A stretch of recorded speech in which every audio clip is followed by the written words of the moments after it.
Hey guys, welcome to another product showcase video. Today's item comes to us from Scythe, and this is their Rasetsu CPU cooler.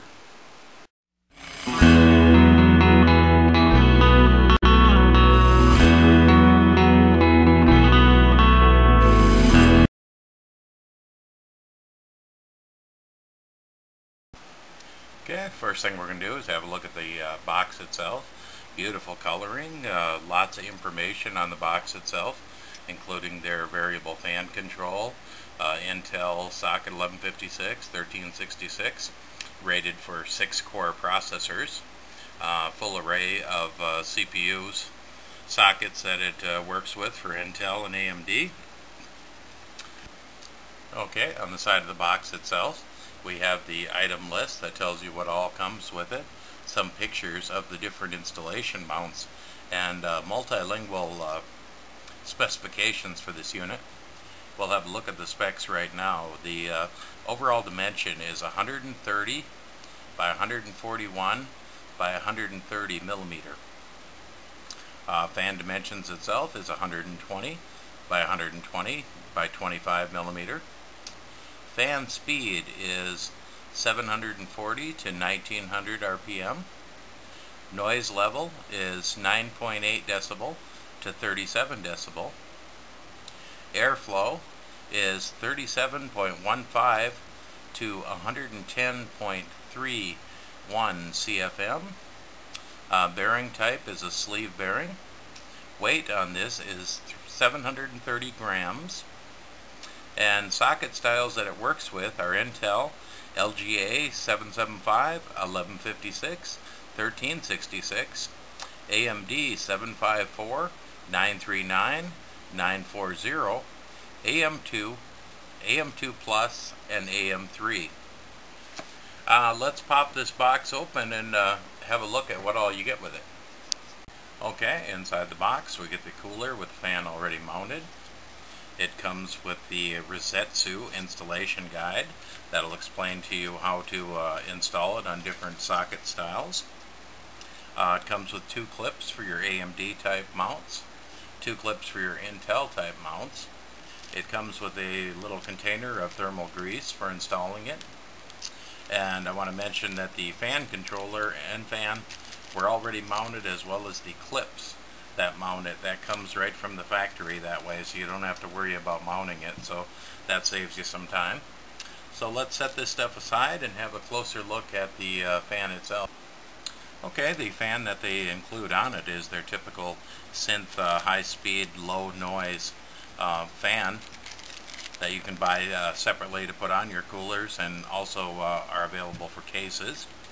Like I mentioned, this does come with your included variable speed controller already attached to it, and this has a 4-pin connector on it, so you can mount it to your motherboard or run it to a fan controller, whatever you want. With the included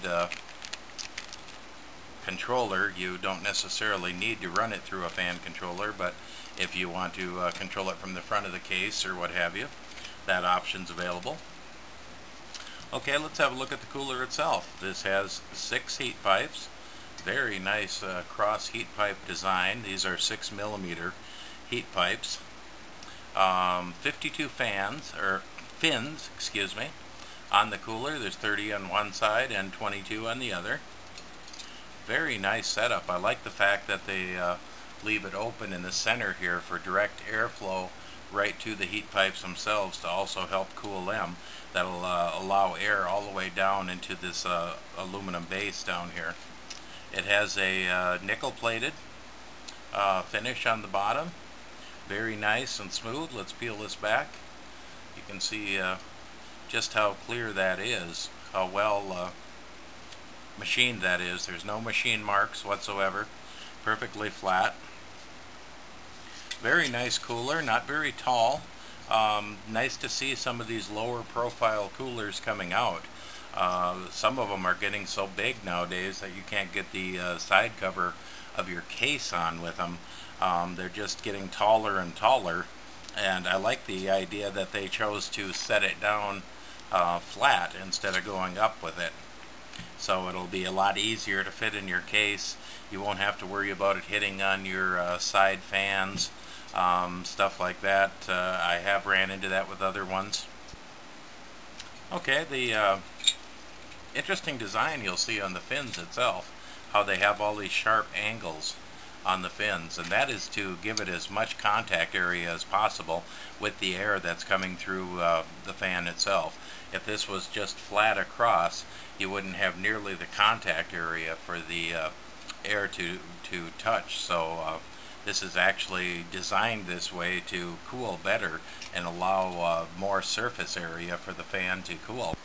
Okay, both the power plug-in cable as well as the controller for the fan itself have 12-inch long cables connected to them. So it should be long enough to reach anywhere on the motherboard where you need to connect it, and as well as get to an available PCI slot for your controller.